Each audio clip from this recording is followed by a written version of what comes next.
Alors, j'espère que les mamans et les papas vont comprendre. Nous prêchons par question-réponse. Et toute question biblique a une réponse biblique. Et il ne faut pas avoir peur de nous parce que nous sommes semblables. La Bible dit que tous sont des pécheurs. Et c'est Dieu qui fait grâce. Le salut, c'est Dieu qui fait grâce. On n'est pas sauvé par ses propres efforts, par ses propres moyens, mais on est sauvé par la grâce du Seigneur. Et la preuve, la Bible dit que rien de pur ne peut sortir d'une femme. Selon Job 14, la Bible dit que tout ce qui sort de la femme est souillé. Donc un bébé qui est dans le berceau en train de pleurer, c'est le péché qui pleure. C'est la souillure. Voilà pourquoi on ne peut pas compter sur nos propres efforts, nos propres œuvres, nos propres attitudes pour être sauvés. Mais c'est la grâce de Dieu qui nous sauve. Ceux qui disent qu'on va faire beaucoup de bien pour aller au ciel, ils ne rentreront jamais au ciel. Parce qu'un bébé même qui est déjà né, il est déjà pécheur. Lui qui n'a pas encore appris à dire de mauvaises choses, il est déjà pécheur. Maintenant, à plus forte raison, toi qui es conscient du péché, comment tu peux partir au ciel sur ta propre base de bonnes œuvres? C'est impossible. Donc le salut, c'est la grâce de Dieu. Amen. On est sauvé en voyant la vérité de la parole. C'est ça qui sauve. Jean 14, verset 6, frère. Tu peux prendre ça? Aujourd'hui, là, accepter Jésus, être sauvé, qu'est-ce que ça veut dire? Je vais parler de ça pendant 10 minutes et puis je vais laisser la place au frère pour continuer. Parce qu'il faut qu'on sache ce que être sauvé veut dire. Aujourd'hui, les gens ne savent pas comment on est sauvé, ou bien qu'est-ce qui fait qu'on est sauvé. Et ils vont à l'église comme ça, ils chantent comme ça, ils adorent Dieu, ils prient, ils dansent. Mais si tu ne sais pas ça, tu peux te tromper par le diable. Parce que Satan est là pour tromper les gens. Satan, son but, c'est de tromper. Et c'est comme ça qu'il avait commencé dans le jardin d'Éden. Il est venu tromper Ève. Donc il faut connaître la vérité, il faut connaître le salut, ce que c'est, pour ne pas être trompé par le diable. C'est ça le problème. Si tu connais un bon biais de 10 000, on ne peut jamais te tromper avec un faux biais. Le problème, ce n'est pas d'étudier tous les faux biais de 10 000, non. Le problème, tu dois connaître le véritable biais de 10 000. Si tu sais comment c'est le biais de 10 000, alors on ne peut jamais te tromper. Si quelqu'un envoie un biais de 10 000, tu as une stratégie pour savoir si c'est bon ou bien c'est faux. Tu peux regarder dans le ciel, tu peux mettre dans l'eau, tu peux froisser, tu peux mettre dans la machine pour détecter le biais. Donc toutes ces stratégies-là sont là pour reconnaître le bon biais et le faux biais. Voilà. Le problème, c'est de connaître le bon biais. Une fois que tu connais le bon biais, c'est fini. Que son nom soit béni. Donc brièvement, on va vous montrer rapidement le bon biais de 10 000. C'est-à-dire que la véritable parole, le salut, c'est qui c'est que Jésus-Christ. Là, si tu connais ça, alors à partir de là, tu peux détecter tous les faux Jésus, tu peux détecter toutes les fausses églises, toutes les fausses adorations, tous les faux saluts. C'est ça qui est le problème. Donc, brièvement, on va te montrer ce que c'est que le bon biais, ce que c'est que la véritable adoration. Jean 14, verset 6. Ça, c'est le Seigneur qui parle ici. Jésus lui dit, je suis le chemin, la vérité et la vie. Nul ne vient au Père que par moi. Donc, Jésus dit qu'il est le chemin, la vérité et la vie. Donc pour aller au Père, il faut venir par ce chemin-là qui est la vérité, qui est la vie. Donc Jésus n'est rien d'autre que la vérité. Amen. Donc quand quelqu'un prétend croire à Jésus, c'est qu'il prétend croire dans la vérité. S'il ne croit pas la vérité, il ne croit pas en Jésus. Parce que Jésus dit que je suis le chemin, la vérité. Et c'est cette vérité-là qui conduit les gens au Père, au salut, à la vie éternelle. Amen. Donc tous ceux qui rejettent la vérité, peu importe combien de fois ils vont confesser le nom de Jésus, ils sont trompés par le diable. Donc le problème aujourd'hui, c'est de recevoir la vérité. C'est de voir la vérité. Parce que Jésus s'est arrêté dans Jean 8, verset 44, il a dit aux gens, il n'a pas dit à n'importe qui, il a dit aux gens qui priaient le Seigneur, il dit, vous avez pour père le diable. Il ne se tient pas dans la vérité. Il dit, il est le menteur. Après Jean 8, verset 44. Donc la vérité là, c'est ça qu'est Jésus. Donc quand quelqu'un dit qu'il croit en Jésus, en réalité, c'est qu'il croit dans la vérité. Quand quelqu'un dit qu'il a accepté Jésus, c'est qu'il a accepté la vérité de la parole. S'il rejette la vérité, peu importe sa confession, il est perdu. Jean 8, verset 44. Ici. On va montrer pour verset 43. Pourquoi, frère, faut voir ici, ça fait 10 minutes que je fais ci. Pourquoi ne comprenez-vous pas mon langage? Parce que vous ne pouvez pas écouter ma parole. Vous avez pour père le diable et vous voulez accomplir les désirs de votre père. Il était maîtrisé dès le commencement. Il ne se tient pas dans la vérité. Parce qu'il n'y a pas de vérité en lui. Lorsqu'il profère le mensonge, il parle de son propre fond. Car il est menteur et le père du mensonge. Donc la Bible dit que le diable ne se tient pas dans la vérité. Alors qu'est-ce que c'est que le mensonge? Si vous comprenez comment les choses ont commencé au jardin d'Éden, vous allez comprendre le diable aujourd'hui. Jésus dit qu'il est la vérité. et que son adversaire, qui est le diable, il ne se tient pas de la vérité, il est menteur. Et quand il parle du mensonge, il parle de son propre fond. Maintenant, qu'est-ce que c'est que le mensonge? Parce que si on connaît ce que c'est la vérité, on doit connaître ce que c'est que le mensonge. Ah, le mensonge là, c'est une partie de la vérité. C'est une vérité qui n'est pas entièrement dite. Donc une vérité à 99%, et puis 1% de mensonge, c'est ça qu'on appelle le mensonge. Une vérité à 70%, et puis 30% de mensonge, c'est ça qu'on appelle le mensonge. Une vérité à 25%, et puis 85% ou bien 75% de mensonge, c'est ça qu'on appelle le mensonge. Donc la vérité là, et le mensonge là, c'est la vérité mal dite, ou bien la vérité mal expliquée, ou bien la vérité mal interprétée, ou bien la vérité qui n'est pas entièrement dite. C'est ça qu'on appelle le mensonge. C'est ça que le diable a pris et puis s'est approché d'Ève. Il dit, est-ce que Dieu a-t-il réellement dit? Il a pris ce que Dieu a dit et puis il a ajouté pour dire, non, Dieu même sait que vous n'allez pas manger. C'est vrai que Dieu a dit ça, mais il sait que vous n'allez pas mourir si vous mangez ça. Donc le mensonge, c'est une partie de la vérité. Est-ce qu'on comprend bien? Donc maintenant, à partir du moment que Jésus est la vérité, on doit connaître son adversaire. Son adversaire, c'est le diable. Donc le diable là, comment lui fait pour tromper les gens? Il vient avec un peu de vérité et puis il mélange ça avec quelque chose pour former le mensonge. Il vient avec une vérité à 70%. Le diable vient avec une vérité à 99%. Le diable vient avec une vérité à 75%. C'est ça qu'on appelle le mensonge. Donc si Jésus est la vérité, il dit je suis le chemin de la vérité, qui nul ne vient au Père sans passer par moi, alors le diable qui est le mensonge, c'est une partie de la vérité. Que son Seigneur soit béni. Amen. Donc si les choses sont recadrées comme ça, on peut détecter dès alors qui est le diable et puis qui est Jésus. Que le nom du Seigneur soit béni. Merci beaucoup maman, que Dieu te bénisse. Attrapez-le là. Maman, que Dieu te bénisse. Écoutez bien mon frère. Qu'est-ce que c'est qu'un faux billet de 10 000? Quand quelqu'un fabrique un faux billet de 10 000, il s'appuie sur un bon billet de 10 000. Tu vas voir que le faux billet de 10 000 a même couleur avec le bon billet de 10 000. Tu vas voir que le faux billet de 10 000 a même dessin que le bon billet de 10 000. Tu vas voir que le faux billet de 10 000 a même forme que le faux billet de, le faux billet de 10 000 a même forme que le bon billet de 10 000. Mais il est faux. Pourquoi? Parce que toutes les caractéristiques qui sont dans le bon billet de 10 000 là, ne se trouvent pas dans ce faux billet là. Voilà pourquoi souvent nos mamans, ils prennent. Est-ce qu'il y a un billet de 10 000 ici? Et qu'il fallait. Regardez. Je vais vous expliquer la chose terre à terre pour que vous puissiez voir. J'enregistre. Ah, voici un billet de 10 000. Regardez ici. Ouais, bon, c'est pour moi en même temps. Voici un billet de 10 000 qui est là. Donc quand quelqu'un fabrique un faux billet de 10 000, il fait tout pour que le faux billet de 10 000 ait la même forme que le bon billet. Ce n'est pas parce que le faux billet de 10 000 a la même forme que le bon billet de 10 000, ça veut dire qu'automatiquement c'est un bon billet. Non! Quand quelqu'un vient acheter quelque chose et puis donne les 10 000 francs au maman, elle met ça en haut comme ça pour regarder. Parce qu'elle sait que le faux billet de 10 000, quand tu mets en haut comme ça pour regarder, il y a certaines choses qui n'apparaissent pas dedans. D'autres mamans mettent ça dans l'eau pour voir si ça ne va pas déteindre. D'autres mamans froissent comme ça. Et puis elle dépose pour voir comment ça va se déplier. Tout ça, c'est les astuces pour savoir est-ce que c'est un bon pied. Donc quand quelqu'un vient même avec le nom de Jésus, ce n'est pas parce qu'il a la Bible dans sa main, ce n'est pas parce que nous on a la Bible dans notre main ce matin, tu vas dire qu'automatiquement on est les serviteurs de Dieu. Non, il ne faut pas faire comme ça. Si tu fais comme ça, tu vas te perdre. Ce n'est pas parce qu'on parle de Jésus, tu vas dire, bon, tout ce qu'il dit là, il fait, tu vas en train de parler de Dieu. Non, tu vas te perdre. Ce n'est pas parce que sur le faux billet de 10 000, là, il écrit 10 000 que tu vas dire que c'est un bon pied. C'est pas parce que le faux billet de 10 000 a sa même couleur que le bon billet, tu vas dire que c'est un bon billet. Non! Il faut tester pour voir. Il faut vérifier pour voir si c'est un bon billet. Prends 1 Jean chapitre 4. Amen. Que le nom du Seigneur soit béni. Vous allez voir que non, il y a beaucoup de faux Jésus et puis il y a le vrai Jésus. Il y a beaucoup de faux pasteurs et puis il y a les bons pasteurs.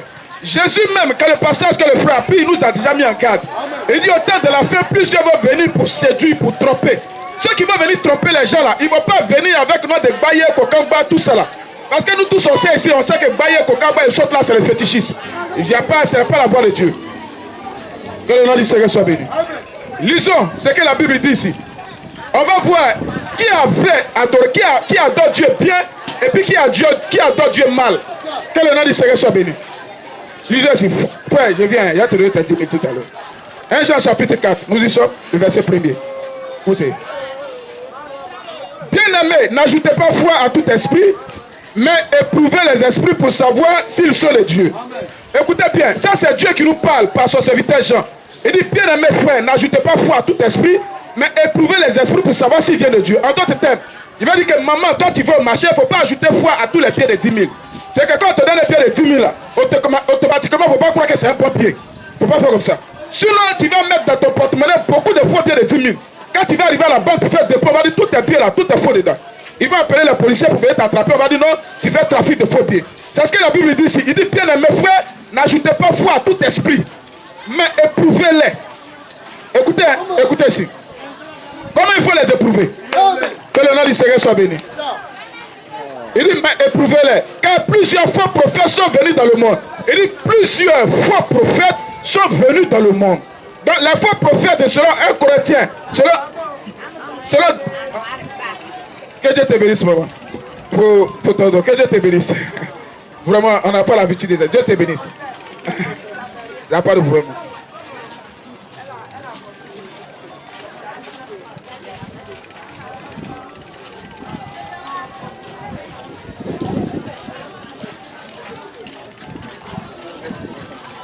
Vraiment que Dieu bénisse la maman. Elle dit vraiment, elle a compris que déjà 2-3 mots, elle a déjà compris qu'il y a beaucoup de faux chrétiens et que ce qu'on est en train de dire c'est la vérité. Que Dieu te bénisse maman. Vraiment, le micro ouvert, si tu veux parler, tu peux venir parler. Le micro ouvert. Aujourd'hui, on va les démasquer. C'est pas faire des paroles, mais on va te montrer ça par la Bible. On a pris un exemple de beau pied de 10 000 pour montrer la différence. Là, vous allez comprendre. Parce que souvent, on parle, on dit non, ceux-là, eux, ils parlent beaucoup. Écoute bien. Doucement, doucement. Et puis le frère va venir. Ici, il dit, on est où là?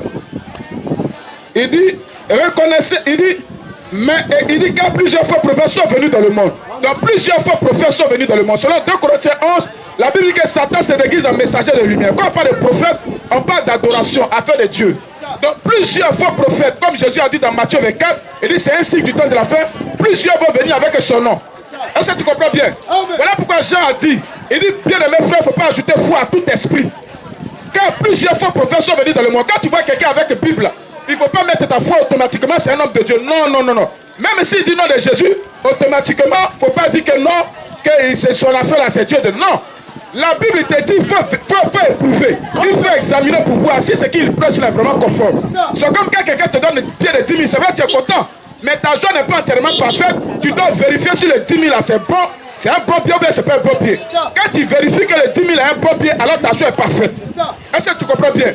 C'est comme ça aussi, le diable aussi, là, on a montré que le mensonge, c'est un peu de vérité avec quelque chose d'ajouté. Comme le bon pied et le faux pied de 10 000, là, c'est la même caractéristique avec le bon, mais il y a beaucoup de choses qui sont fausses à l'intérieur. Est-ce que tu comprends bien? Donc c'est comme ça, Jésus étant la vérité. Tout ce qui est contraire à la vérité de la parole, c'est le diable. Je vais prendre seulement la manifestation de l'Esprit de Dieu. La manifestation de l'Esprit sur ce soi-disant homme de Dieu là. Prends Matthieu 22. La manifestation, prends Matthieu 22. La manière que le Saint-Esprit se manifeste chez eux là. On va te montrer que ça n'a rien à voir avec le bon pied de 10 000. On va te montrer que ça n'a rien à voir avec la Bible. La manifestation qu'ils appellent, non, je suis pas Dieu au programme de l'homme de Dieu. Dieu s'est vraiment manifesté là. On va voir si c'est vraiment Dieu qui se manifeste comme ça. Que son nom soit béni. Laisse sortir ma Bible. Ma Bible. Là, je vais me retrouver plus. Voici ceci. Qu'est-ce que c'est? Accorde-moi. Accorde-moi 5 minutes. Donne-le à l'autre là, lui va aller. Tout bien. Laissez-y mettre là. Il a coupé les petits les plus à les prêcher. Matthieu 22. D'accord. Matthieu 22. Voilà. Ah, il vient, d'accord. Matthieu 22. Que Dieu bénisse le papa. Il dit, il revient. Écoutez bien. Voici, nous allons démasquer maintenant le diable. Tous ceux qui font un programme de prière, et que le monsieur, le papa, le frère a été ébauché, si le prophète il dit que non, mon frère, je vois quelque chose dans ta famille. Je vois ta tante dans ta famille là. C'est elle qui t'a lancé le sort. Voilà pourquoi tu es malade. On va te montrer que cette façon de faire là, c'est chez les féticheurs on trouve ça. C'est chez Baye on trouve ça. C'est chez les marabouts on trouve ça. Dieu ne s'est jamais manifesté comme ça depuis que la Bible est Bible. Depuis qu'il a commencé à appeler Adam. Il a commencé à appeler Abraham. Il est passé par Moïse jusqu'à la terminer par les 12 apôtres. L'Esprit de Dieu ne s'est jamais manifesté comme ça. Si tu veux un tel programme, quand on te dit que mon frère, ta maman est sorcière, elle va te manger ceci, cela, automatiquement, il faut savoir que cet homme-là, Dieu ne l'a jamais envoyé. C'est un faux pied de 10 000. Ce n'est pas Jésus. On va te prouver ça. C'est un faux prophète. Que le nom du Seigneur soit béni. Écoutez ce que Jésus dit, doucement, doucement, pour que vous puissiez. C'est que tous ceux qui disent que non, mon frère, il faut venir, tu t'envoies un programme, ou bien au marché, la terre de pression, on ne sait pas où, et puis il dépose le panier et dit viens s'aimer. Quand tu donnes l'argent, Dieu va construire ta maison au ciel. Il faut s'aimer, Dieu va te bénir. Tous ces gens qui opèrent comme ça, c'est les faux billets de 10 000, c'est les faux prophètes. Dieu ne les a jamais envoyés. On va te prouver ça par les Écritures. La manifestation seulement. Hein. Voilà, avant d'entrer dans ce qu'il prêche. Et frère, mon temps là, on dirait il me reste 5 minutes. Matthieu 22, verset 29. Les gens ne prennent pas la peine de regarder dans la Bible. Quand on les parle, ils ne prennent pas la peine de couper pour examiner. Jean nous a dit il faut examiner pour voir si ce qu'il prêche là, ça vient de Dieu. Mais comment on va examiner ça? C'est parce qu'il y a un moyen pour examiner, c'est la Bible. C'est à partir de la Bible, on va savoir s'ils sont bons ou bien ils sont faux. Comment on peut faire pour savoir que ce billet de 10 000 là est bon ou bien faux? Il y a des moyens pour savoir. Tu regardes dans le ciel comme ça, ou bien tu froisses, ou bien tu mets dans l'eau, ou bien tu mets dans la machine de détecteur de faux billets. Tout ça, c'est le moyen pour savoir si le billet est bon ou bien le billet est faux. Donc, comment on va savoir que ces hommes-là sont des prophètes de Dieu ou bien ne sont pas des prophètes de Dieu? C'est qu'on va prendre ce qu'il faut là pour mettre aussi dans la machine qui détecte les faux prophètes et puis qui détecte les bons prophètes. Alors, cette machine-là, c'est la Bible. On va mettre dedans pour voir. Parce que, papa, maman, si tu as pris grain de maïs de 1950 et que tu plantes ici en 2020, ça ne va jamais devenir gombo. Grain de maïs de 1950 là, tu as planté aujourd'hui en 2020 là, ça ne va jamais sortir gombo. Ça va toujours sortir maïs. Que le nom du Seigneur soit béni. Donc, le Saint-Esprit qui est tombé sur les apôtres là-bas autrefois, sur les ciels là, si ça tombe encore aujourd'hui, ça va produire toujours les mêmes œuvres. Voilà pourquoi Jésus qui s'était serein. Quand les apôtres ont demandé, on va les reconnaître comment? Il dit non, vous allez les reconnaître par les fruits. Est-ce qu'on peut cueillir un raisin si un pommier t'attend? Il dit, est-ce que d'un bon arbre peut sortir un mauvais fruit? Il dit non, vous allez les reconnaître par les fruits.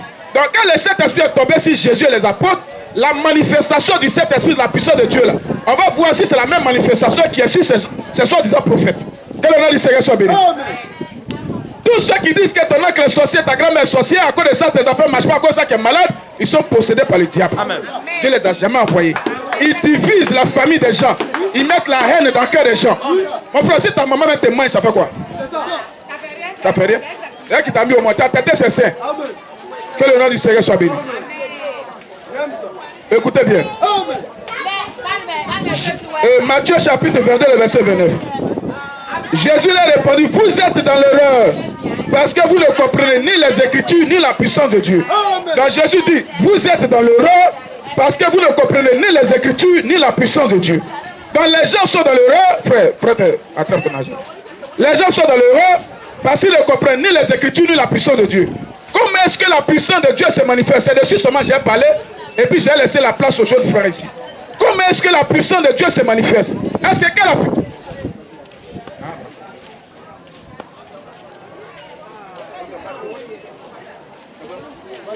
Comment est-ce que la puissance de Dieu se manifeste? Moi, j'ai parlé seulement de la manifestation de puissance.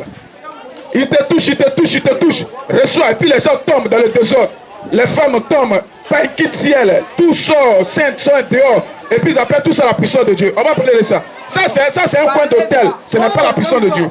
Parce qu'aucune personne dans la puissance de Dieu n'est tombée comme ça, en train de casser les chaises, tourner, tout ça. Ça, Dieu ne fait pas comme ça.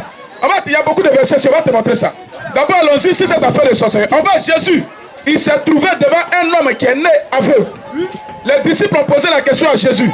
Cet homme-là, est-ce à cause de ses parents qu'il est né aveugle, ou bien est-ce à cause de lui-même qu'il est né aveugle? Jésus va répondre à la question. Maintenant, si cet homme aveugle-là, s'il se trouvait dans le programme de leur prophète aujourd'hui, ils allaient dire quelque chose sur lui, par rapport à son oncle, par rapport à Satan. On va prendre les cas où Jésus a guéri les gens, où Jésus s'est manifesté, où les apôtres sont manifestés. On va voir s'ils ont accusé un parent sorcier, ou bien une grand-mère sorcière, ou bien un oncle sorcier. On va voir ça. Là, tu vas savoir c'est quel esprit qui anime ce prophète. Tu vas comprendre.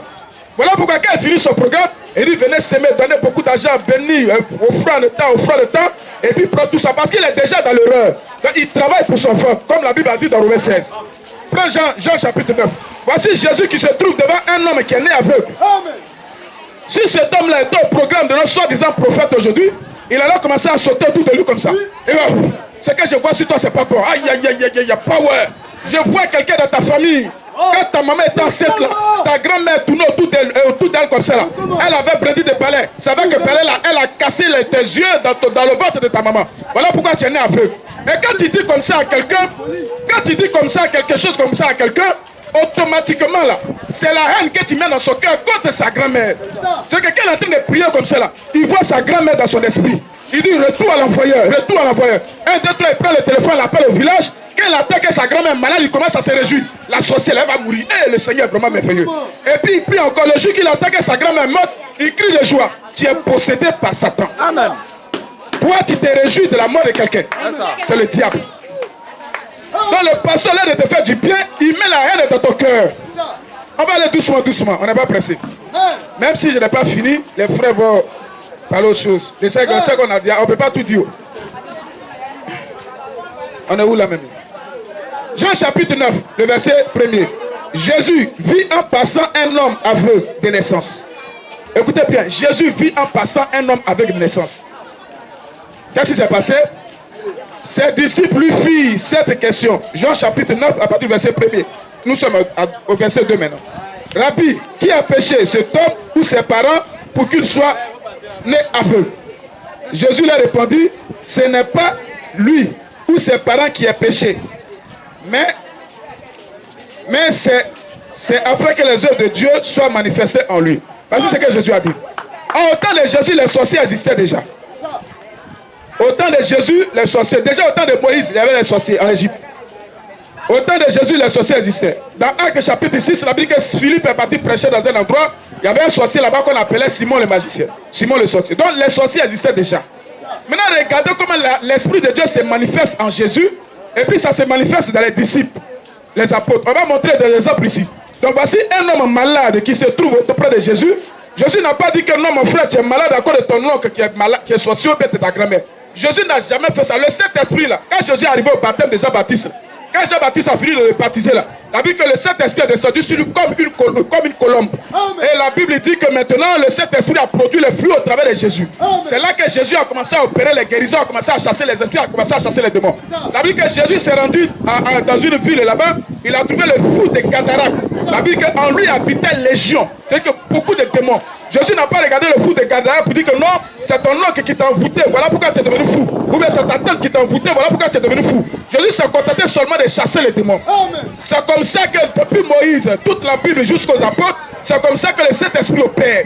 C'est comme ça que le Saint-Esprit a toujours opéré. Mais ces soi-disant prophètes, ces soi-disant pasteurs qui viennent aujourd'hui maintenant, ils sont animés par l'esprit de Baye. C'est que le même esprit qui est sur Baye là, le même esprit qui est sur le féticheur là, c'est le même esprit qui est sur ces pasteurs. De la même manière que le féticheur met le courrier et puis il regarde dedans et dit je vois quelqu'un clair dans ta famille, c'est comme ça que ce pasteur est animé de cet esprit. Il te dit que non mon frère, ton commerce ne marche pas à cause de ta tante, à cause de ta voisine qui a déposé un médicament, tout ça. Et ça fait que maintenant, au lieu de regarder que c'est Satan qui a travaillé au travers de ta tante, ça fait regarder que c'est ta tante qui a un problème. Et tu commences à détester ta tante, tu commences à détester ton papa, qui peut détester ta maman, tu commences même à ne plus les appeler. Ça, ce n'est pas l'esprit de Christ, mais ça, c'est le faux bien de 10 000, c'est le diable qui agit comme ça. La Bible dit qu'on chasse un démon par amour. Amen. Jésus même se promenait avec un démon qu'on appelle Judas. Il mangeait avec lui, il dormait avec lui, il se promenait avec lui. Ça n'a rien donné. Donc si tu crois vraiment la vérité, tu as peur de quoi? Tout le monde a peur de recevoir les parents du village chez eux. On dit non, si tu te vas dans la cour, le papa prophète m'a dit si il est dans la cour, il ne faut pas saluer telle personne, parce que quand il vient me saluer là, il vient avec ses fesses. Mais ton problème est où? Quand tu marches avec Dieu, bien tu marches avec qui? Parce que quand tu te vas chez le féticheur, c'est la même chose, il te dit. Quand tu te vas chez là, il ne faut pas saluer lui, il ne faut pas saluer lui. C'est comme si toi-même tu te protèges. Et la Bible, là, c'est Dieu qui nous protège, c'est Dieu qui nous garde. Peu importe qu'il soit sorcier, qu'il soit quoi, ça ne te dégage pas. Toi, tout ce que tu dois faire, c'est de l'aimer. C'est ce que la Bible dit. Que le nom du Seigneur soit béni. Donc, tous ceux qui opèrent comme ça, là, ils sont possédés par le diable. Quand on va voir, on dit non, sa maman envoie cadeau, elle envoie un rideau dans sa maison. Mon fils ou bien ma fille, voici le rideau, il a acheté. Et puis la fille accroche le rideau, elle se va prier chez son prophète 40 jours déjà. Son prophète lui dit non, rideau que ta maman t'a envoyé là, il faut enlever ça rapidement dans ta maison. Parce que si Dieu me dit que c'est dedans que les sorciers prennent pour te regarder, c'est caméra des sorciers. Mais mon frère, donc Satan a besoin des rideaux pour savoir ce que toi tu fais. C'est que les gens sont pas un peu intelligents. Donc il faut un rideau pour que Satan sache ce que toi tu fais. C'est que Satan est le plus puissant. Et la maman enlève le rideau. Tout ce que sa maman a fait pour elle, elle enlève dans la maison. Elle se va dans l'eau. Prophétie envoie ça à l'église ici. J'ai prié ça. On va déposer ici. Et puis lui, il prend ça, il prie et puis il casse ça chez lui à la maison. Frère, ça ce n'est pas Dieu. Ça c'est encore un club de féticheurs. Amen. Dieu n'a jamais agi comme ça. Dieu n'a jamais agi comme ça. Il faut montrer ça dans les Écritures. Ça n'existe pas dans la Bible. La Bible dit que nous n'avons pas à combattre contre la chair et le sang. Nous n'avons pas à combattre contre la chair et le sang, mais contre les esprits, les dominations. Voilà. C'est contre eux qu'on combat. Mais aujourd'hui, tu vas voir, tu dis, mais ton sorcier doit mourir. Ton sorcier doit mourir. Et puis, le papa prophète organise un programme, il dit, ton sorcier doit mourir. Et puis, les gens se voient là-bas. Maintenant, lui, il prie pour que son oncle meure qui est sorcier. Mais ça, c'est quoi ça? Ça, c'est quel fruit ça? Voilà pourquoi Jésus a dit, vous les reconnaîtrez à leurs fruits.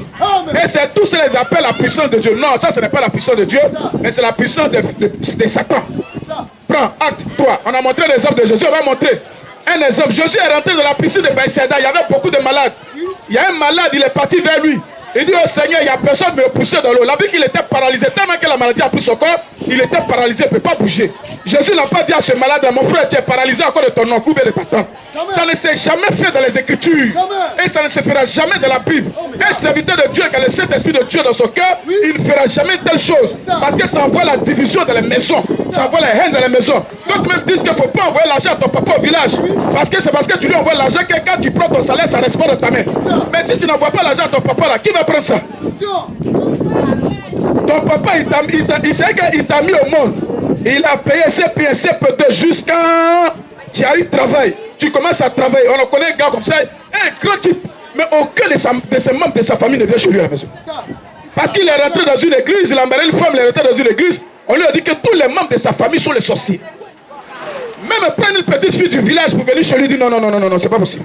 C'est le sorcier. Ce n'est pas un chrétien. Non, ça c'est pas un chrétien. C'est tout sauf un chrétien. Amen.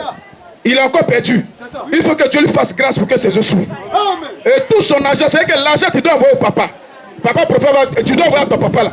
Ton papa même là, tu refuses de l'appeler papa. Et puis c'est un soi-disant prophète, tu appelles papa prophète, papa.